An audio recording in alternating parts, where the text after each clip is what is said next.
Good morning बच्चों, कैसे हैं आप सब लोग। पिछली वीडियो में हम लोगों ने क्लास 9 की कुछ परिभाषाओं के बारे में बात की थी। आज उससे आगे की बात करते हैं। शुरुआत करते हैं वास्तविक संख्याओं से। वास्तविक संख्याएं परिमेय संख्याओं तथा अपरिमेय संख्याओं के समूह को प्रदर्शित करती है। वास्तविक संख्याओं के बाद बात करते हैं यूक्लिड विभाजन प्रमेयिका की। इसकी परिभाषा आपको किताब में भी मिल जाएगी। मैंने शॉर्ट फॉर्म में इसको यहाँ पर आपके सामने लिखा भी है। इसको समझने के लिए सबसे पहले बात करते हैं प्रमेयिका, जिसको अंग्रेजी में लेम्मा कहते हैं। प्रमेयिका एक सिद्ध किया हुआ कथन होता है और इसे एक अन्य कथन को सिद्ध करने में प्रयोग किया जाता है।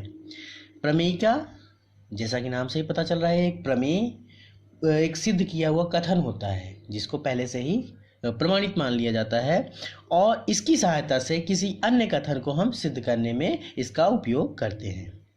ठीक, अब बात आती है यूक्लिड विभाजन प्रमेयिका की। परिभाषा और डिटेल यहाँ पर लिखी हुई है, आपकी किताब में भी है। इसको समझने के लिए आइए चलते हैं, एक एग्जाम्पल लेते हैं। मान लीजिए हम दो संख्याएं लेते हैं, 21 और 5। देखने से ही पता चल रहा है कि कौन सी संख्या बड़ी है, आपकी 21। तो इसको इस तरह से डिनोट करेंगे। अब यदि हम 21 में 5 से भाग देंगे तो 5 चौके 20, क्या प्राप्त हुआ आपको? 1। इसको इस तरह से लिखेंगे, 21 बराबर 5 गुणे 4 प्लस 1। देख लीजिए, 5 जिससे भाग दिया गया था, 4 जो भागफल प्राप्त हुआ था, प्लस 1 जो शेषफल आपको प्राप्त हुआ है। यहाँ पर ध्यान रखिएगा, ये क्या प्रदर्शित करता है आपका? ध्यान रखिएगा, कभी भी किसी भी संख्या से भाग देने पर जो शेषफल प्राप्त होता है वो या तो 0 आता है, या 0 के बराबर आता है, या 0 से हमेशा बड़ा आता है। तो इसको इस तरह से प्रदर्शित करेंगे, जो शेषफल प्राप्त होता है वो सदैव आपके जिस संख्या से भाग दी जाती है उससे हमेशा छोटा होता है। क्लियर हो गया? 21 और 5 फिर से रिवाइज कर लिया जाए। 21 और 5 कोई दो संख्या लेते हैं हम। 21 बड़ी संख्या है तो बड़ी संख्या में से छोटी संख्या से हम भाग देंगे। शेषफल हमें प्राप्त होता है 1, भागफल हमें प्राप्त होता है 4। इसको इस तरह से लिखते हैं, 21 बराबर 5 गुणे 4 प्लस 1। जहाँ पर ये क्या प्रदर्शित कर रहा है, 1 या तो 0 के बराबर होगा या इससे बड़ा होगा, तथा 1 सदैव जिस संख्या से हम भाग देते हैं उससे हमेशा छोटा होता है। अब यही प्रक्रिया अगर हम चर संख्याओं के रूप में दिखाएं, मान लीजिए a और b दो संख्याएं हैं, तो और a आपकी बड़ी संख्या है, b आपकी छोटी संख्या है। तो यदि हम a में b से भाग देते हैं तो हमको कोई भागफल प्राप्त होता है, मान लीजिए q। सॉल्व करने पर हमें शेषफल प्राप्त होता है r। तो इसको हम किस तरह से लिखेंगे, a बराबर बी क्यू प्लस r, जहाँ जो शेषफल है मैंने आपको पहले ही बताया है, या तो 0 के बराबर होगा या उससे बड़ा होगा, तथा ये सदैव किससे छोटा होगा? आपका जिस संख्या से हम भाग दे रहे हैं। आशा करता हूँ आपको ये एग्जाम्पल यूक्लिड विभाजन प्रमेयिका समझने में सहायता दी होगी इसने। चलिए परिभाषा देखते हैं फिर से।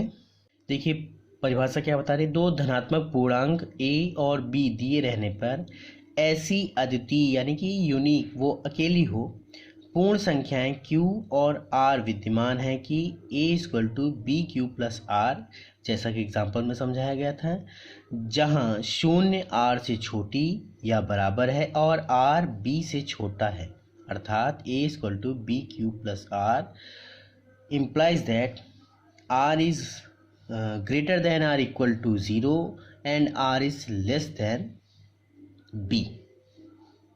ठीक, क्लियर हुआ? आइए चलते हैं आगे। अब यूक्लिड विभाजन प्रमेयिका की सहायता से हमको यूक्लिड विभाजन एल्गोरिथ्म का उपयोग करना है। एल्गोरिथ्म क्या चीज़ होती है? एल्गोरिथ्म सुपरिभाषित चरणों की एक श्रृंखला होती है जो एक विशेष प्रकार की समस्या को हल करने की एक प्रक्रिया या विधि प्रदान करती है। ठीक, जैसे यूक्लिड विभाजन प्रमेयिका में हमको एक सूत्र की प्राप्ति हुई थी या एक व्यवस्था हमको प्राप्त हुई थी। यहाँ पर एल्गोरिथम में क्या होता है, एक इसके कई श्रृंखला सीरीज होती है, यानी चरणबद्ध तरीके से हम इसको किसी भी समस्या को हल करने में इसका प्रयोग करते हैं। अब यहाँ पर देखिए यूक्लिड विभाजन प्रमेयिका या यूक्लिड विभाजन एल्गोरिथम दो धनात्मक पूर्णांकों, जैसे कि वहाँ पर a और b माना गया था, यहाँ पर क्या लिया गया है c और d, जहाँ c is greater than d का HCF किसे कहते हैं? हाईएस्ट कॉमन फैक्टर, यानी कि महत्तम समापवर्तक ज्ञात करने के लिए चरण। कौन कौन से चरण हैं? चरण 1, C और D के लिए यूक्लिड विभाजन प्रमेयिका का प्रयोग करके Q और R ज्ञात करते हैं। जैसा कि मैंने एग्जाम्पल में आपको दिखाया था, C equal to d q plus r, जहाँ R आपका क्या है? शेषफल है। R हमेशा 0 के या तो बराबर होगा या उससे छोटा होगा, और D क्या है? हमेशा R से बड़ा होगा या R सदैव D से छोटा होगा। क्लियर हुआ? पहला चरण तो आपका ये है। यदि R आपका 0 आता है तो क्या है आपका जो C, जो भागफल आपका प्राप्त हो रहा है, वो क्या हो जाएगा आपका? इसका HCF हो जाएगा। और अगर 0 के बराबर नहीं आ रहा है तो D और R के लिए यूक्लिड विभाजन प्रमेय का प्रयोग पुनः करेंगे। ठीक, लास्ट चरण आपका थर्ड स्टेप, इस प्रक्रिया को तब तक जारी रखना है जब तक शेषफल शून्य न प्राप्त हो जाए। इसी स्थिति में प्राप्त भाजक ही वांछित HCF है। आइए चलते हैं, अब इसको एग्जाम्पल में समझते हैं। देखिए यहाँ पर एक उदाहरण है, 4052 और 12576 का HCF यूक्लिड विभाजन एल्गोरिथम का प्रयोग करके ज्ञात कीजिए। हमको दो संख्याएं प्राप्त हैं, 12576 और 4052, जिसमें हम जानते हैं कौन सी संख्या बड़ी है? 12576। अब हम क्या करेंगे, 12576 में 4052 से भाग देंगे। यहाँ ये 3 बार जाएगा,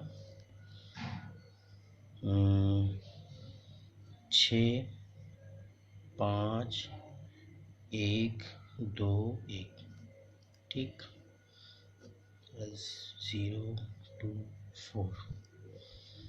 यहाँ पर देख रहे हैं आप लोग शेषफल बाकी है, यानी कि R does not equal to 0। पहला चरण इतना ही बता रहा था। अब फेयर करते चल रहे हैं हम लोग, लिखेंगे यूक्लिड विभाजन एल्गोरिथम से 12576 इक्वल टू 4052 गुणे 3 प्लस शेषफल कितना है आपका? 420। R does not equal to 0। अब क्या करेंगे, फिर से यही प्रक्रिया रिपीट करेंगे। अंदर आपका आएगा 4052, 4 9 36, 9 बार जाएगा,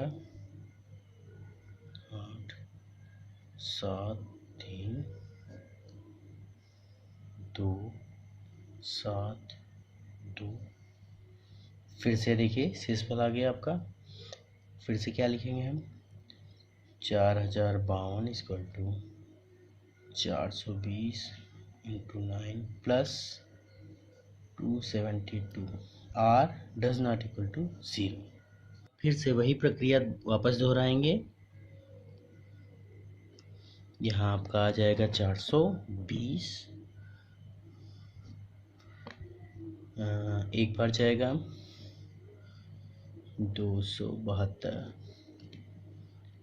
आ जाएगा आपका 148। फिर से यहाँ पर लिखेंगे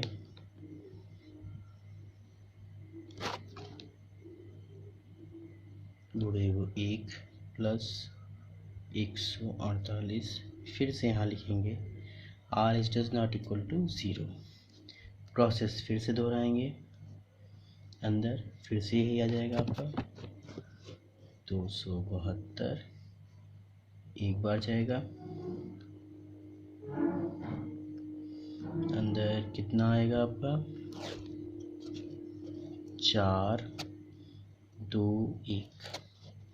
फिर से आ गया आपका।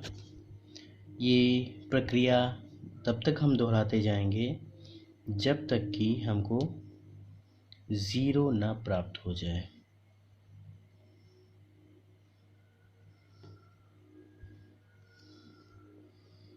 अब इसमें क्या आ जाएगा आपका 148। फिर से एक बार जाएगा, बचेगा आपका 4 2 24। यहाँ पर लिखेंगे हम 148 इसको टू 124 गुणे 1 प्लस 24, जहाँ r does not equal to 0। फिर से 24, अंदर आएगा आपका 124, कितनी बार जाएगा आपका 5 बार, तो आ जाएगा 0 2 1, बचा 4। फिर से रिमाइंडर्स बाकी है अभी, तो 124 इक्वल टू 24 गुणे 5 plus 4, r does not equal to 0। अब 24 4 छंग 24,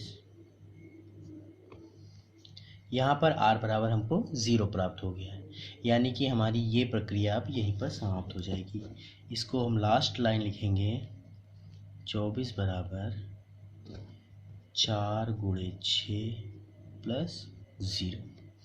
यहाँ पर r बराबर 0 प्राप्त हो गया। देखिए यहाँ शेषफल हमें 0 प्राप्त हो गया है, इसलिए यह प्रक्रिया यहीं पर समाप्त हो जाएगी।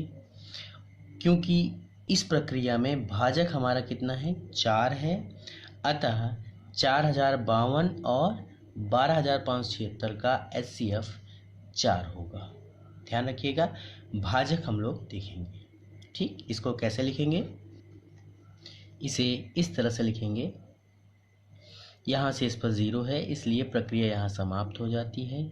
चूँकि इस स्थिति में भाजक 4 है, इसलिए 4052 और 12576 का HCF 4 होगा। लास्ट में इस तरह से हम लिखेंगे। आशा करता हूँ आपको वीडियो समझ में आया होगा।